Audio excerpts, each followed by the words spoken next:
Since the onset of the global health crisis last year, the U.S. economy has been on a bumpy road. But the truth is that the economic problems faced by our country are nothing new. The health crisis just accelerated the impending decay of many of our institutions, industries, and businesses. And once that free fall began, some of us already knew there would be no turning back. We will never come back to normal. That's why, in 2021, our problems are only getting worse, and our ongoing crises show no sign of stopping. Most Americans are just realizing the depth of the impact the past 18 months had on our lives, and how everything will be different from now on. As we start to crawl our way out from the health crisis, we're just beginning to see the damage and imbalances caused by it. Of course, our leaders were the ones making decisions for us. Many of those decisions were actually not beneficial to our society. They were responsible for millions of bankruptcies, layoffs, and also for intensifying our economic woes while downgrading our living standards in that process. It's safe to say that our politicians and policymakers have failed us, and they have put us on a path of prolonged economic suffering. But once they saw most people were accepting of their nonsensical policies due to the promise of heading us out of this crisis, they started to say what the public wanted to hear so that they could keep finding justifications to spend more and more money. And they will continue feeding us with lies to keep their hands on that money with zero regards for the consequences. That's why what we have experienced so far is just a taste of what is coming next. So make no mistake, this is just the beginning of our nightmare. For that reason, today we decided to expose 8 major warning signs that the U.S. is on the verge of an irreversible collapse. Stay alert and keep your eyes wide open, because things are changing at a very frightening pace. Number 1. Our liberty is under attack.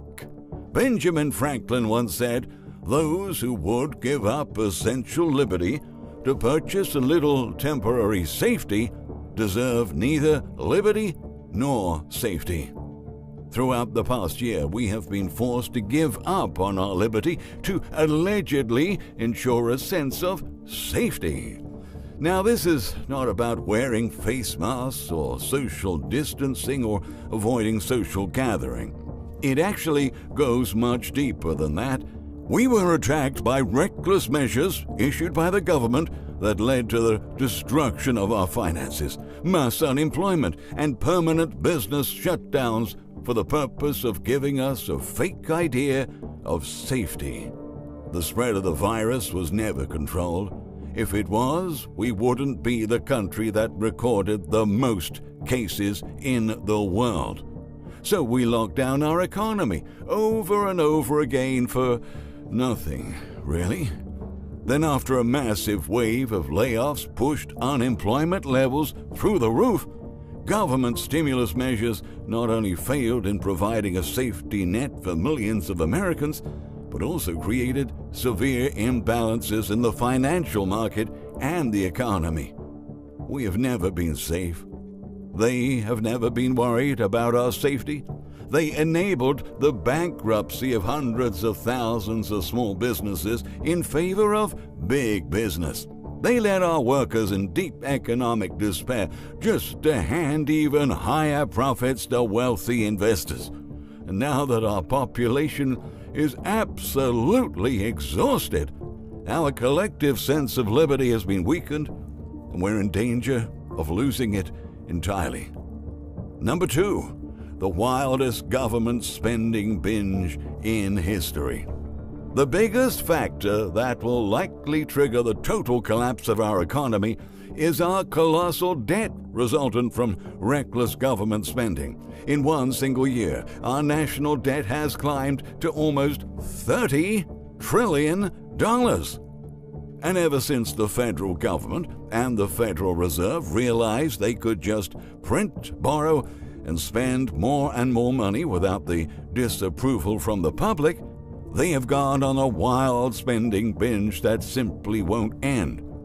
Another spending plan is already underway, while the Fed just purchased billions in bonds.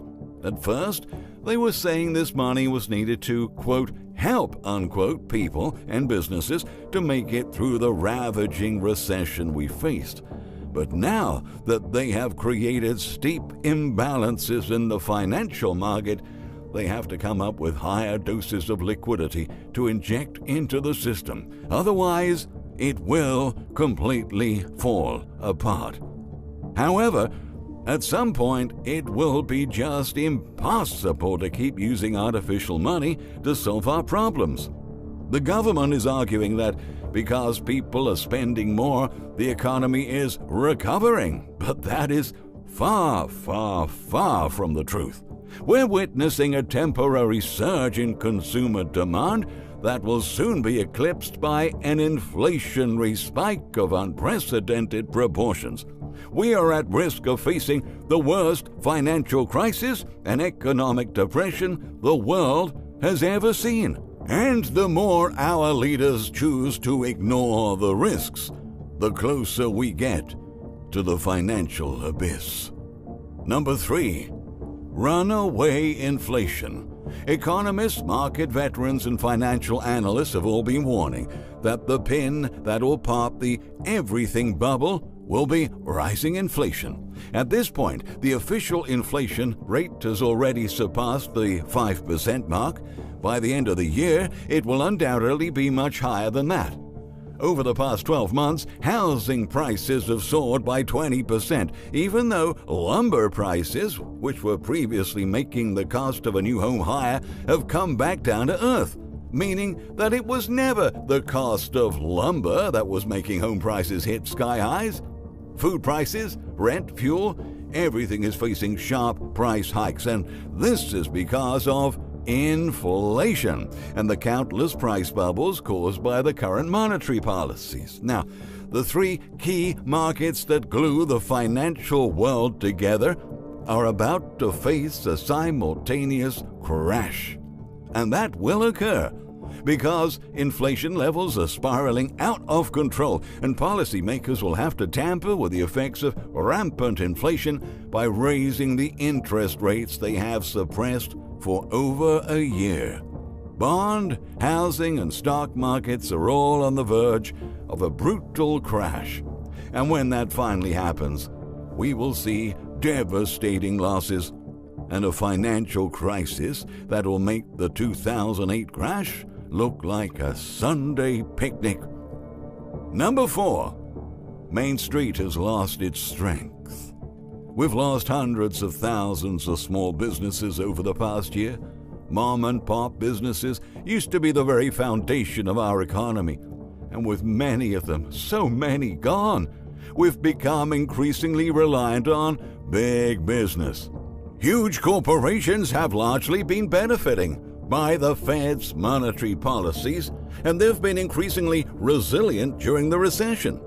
However, something that we learned the hard way is how these companies are susceptible to supply chain disruptions, since they outsource their production to other countries and are dependent on exports to make a profit. Consumers, on the other hand, are having to deal with sudden price increases and extensive shortages. Because a significant part of our small businesses have been entirely crushed, leading to permanent job losses and an increasingly less independent economy, we are being doomed to a future of higher prices, less variety, scarcity, and most worryingly, our economy is becoming extremely vulnerable to what happens in the outside world, at a time when social conflicts with other nations are getting worse. Number 5, unemployment levels are still high. 2 indicators that never failed to announce the coming of a financial collapse were high inflation and high unemployment.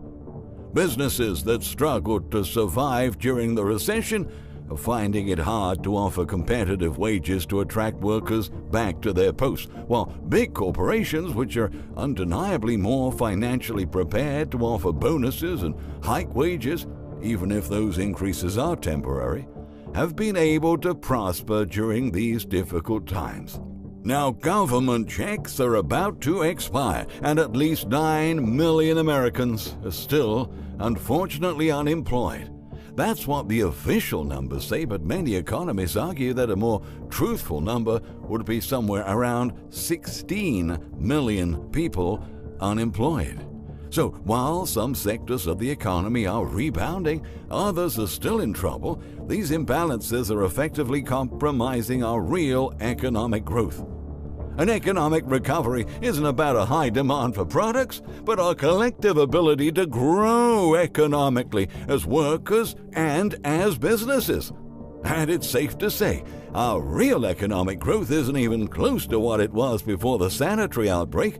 With unemployment still at high levels and businesses at the brink of financial ruin, this is not a recovery.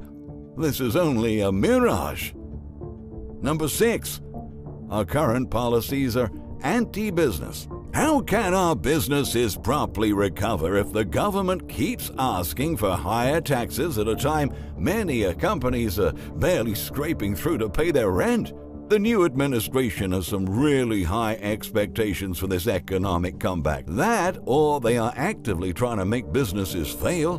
While big corporations can go on paying minimal taxes and minimal wages, small and medium companies that have been struggling to stay afloat during the recession are receiving no help to stay in business. Somehow, the government expects them to pay higher wages for their employees, higher taxes, higher rents, higher prices for supplies, transportation, the list goes on and on. Now, this is just making it impossible for many companies to survive. This is taking away business profits and being yet another obstacle to job creation. In other words, these government demands are setting the stage for more bankruptcies and higher unemployment in the long run. If only the trillions in spending actually helped our businesses and actually boosted our economy, we would have a much different scenario. But at this point, you have probably already realized this is not on their actual agenda. Number 7. Our national debt is soaring. For decades, economists have been alerting to the fact that our national debt was becoming unsustainable, and that was way before we hit the $28 trillion mark. Now that we are on the way to go over the $30 trillion mark, and we have been exporting our debt overseas like never before, our economy is stepping on seriously shaky ground. The only thing holding this nation up is the fact that the US dollar is still the world's reserve currency. But that status is being threatened by the pace of government spending. Simply put, our government is making our money increasingly worthless. And when the rest of the world starts to realize that and massively dump their dollar reserves, we will find ourselves in the middle of a catastrophic debt crisis that will mark the beginning of the end. Number 8. The corporate media is hiding the truth.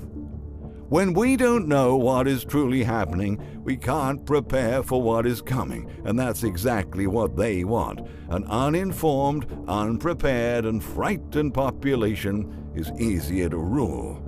If the population was aware of the crimes committed by those who we call leaders, the world wouldn't be the same. If Americans knew what our government is doing to our currency, if they knew how inflation is about to explode and how our lives will be affected by it, if they were truly aware of the risks we're facing as a nation, this collective numbness would quickly evolve into rage, and we would turn this country upside down. The media is making so many believe that everything will be fine and telling them not to worry about the looming chaos, while in the dark, our people are bound to be pushed over the edge and be left with nothing but desperation. That's why we urge you to keep informed and spread the message. Global events are rapidly spiraling out of control. Our country is on the line. Painful times are ahead, but if you get ready in advance, you won't go down as the nation collapses. Stay alert.